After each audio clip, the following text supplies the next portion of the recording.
Hello, hello, hello, my good friends, and it's that time again. Thought for Tuesday. It's me, Tahili Seeley, and today's thought for Tuesday is resilience wears makeup. Yes, today's thought for Tuesday is inspired by my sister.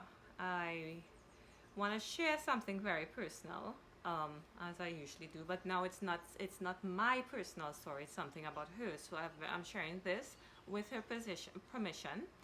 And resilience wears makeup. What's that about? Well, um, let's reverse to go back down memory lane about 3 or 4 weeks ago when I received a call from my sister, and she shared with me that she was not feeling well, and she suspected that she might have COVID. So she did a test, and before she got the test results, she went straight home. She followed all the guidance that they gave her.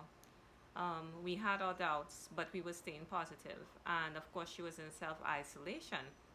So I went to see her to drop off stuff for her, and of course, real cloak and dagger thing, leave stuff on the wall of the house, walk, go a distance or wait in the car and get her to if she receives it, etc. And just basically just keeping her social distance. And my sister comes out, and this was about a week in. She had just done the test.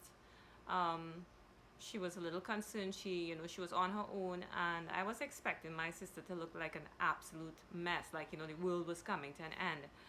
And my sister comes outside to receive the food, and I know she wasn't feeling well. And what I loved is that my sister was wearing a beautiful smile on her face. She had her hair done. She had done up her makeup, including eyeshadow. I mean, she goes all the way out. And this is the part that really, really got me on. She had her waist trainer on.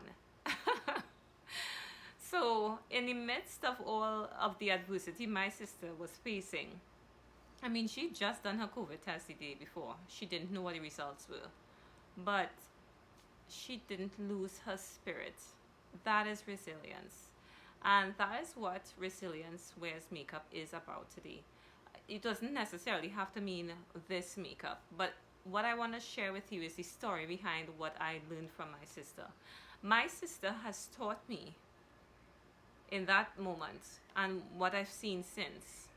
By the way, she's making a very good recovery. This is week 4. Um, is that even though she was going through something very, very serious and life changing and life threatening, she did not allow it to break her spirit. And that's so commendable. You see, the thing about COVID, what I've come to learn from not just her experience, but other friends who I know who have had it and who had relatives who have had it. COVID is it's very isolating in a lot of ways, and it's also a mental game because you are questioning your own mortality on a daily basis. And if you are not mentally strong, you cannot get through that. It's a lot of mental work. And my sister is, I am in awe. I'm talking to you about this now and it brings tears to my eyes. I'm in awe of how well she handled it. In that week, my sister taught me what resilience was. In seeing her in that moment, the following week was very challenging. That was the week when we got the confirmation that yes, she had tested positive, and that was the week also when she was having difficulty with her breathing. I went to see her the day before she got confirmed, and again, she wasn't wearing makeup. I could tell she was down, but her spirits were up. She didn't come outside that day because she was feeling too weak. I brought some things for her, and she just, she looked at me. She came out, she looked through the window, and we spoke. And I saw her once again after that, later that week, and she didn't have on makeup either. What she did have on is a lovely outfit, and her hair was done. And I knew, despite the fact that it was very scary, that my sister was going to get through this.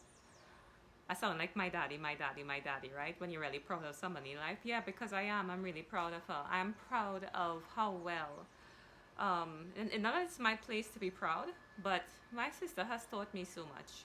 She's opened my eyes of what strength really is. And to be strong doesn't mean you have to be forceful. You just have to know, no matter what adversity is facing your way, you're gonna get through it. And she did hers with makeup or getting her hair. She did her hair for herself. She did her hair.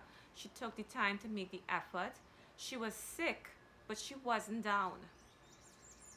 And that's my thought for Tuesday. She also gave me these resources and the strength to face something I had to face the following week. I had a tough week the following week. I was dealing with her.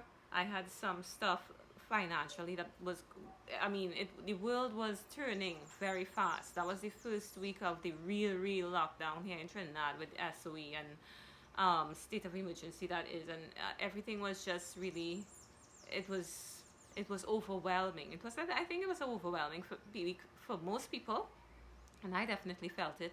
I felt helpless and out of control because I didn't think there was much to do for my sister. But then I remembered there was one day I was feeling really low, and instead of feeling sorry for myself, I remembered what my sister did in the face of adversity, and I too got rest, even though I had nowhere to go because, of course, we're in a lockdown and we're home all the time. And I put on makeup. I put on an outfit. And that makeup allowed me to put on the armory to deal with life's adversity and the day-to-day challenges that may face you. So, my good friends, that's my thought for Tuesday. Resilience wears makeup. May not necessarily be lipstick or eye pencil or whatever, but what gets you through the day to face a tough time with a spirit of resilience. That's my thought for Tuesday. Resilience wears makeup. Thank you so much for listening, guys. Om Shanti, Om Shanti, Om Shanti. Namaste.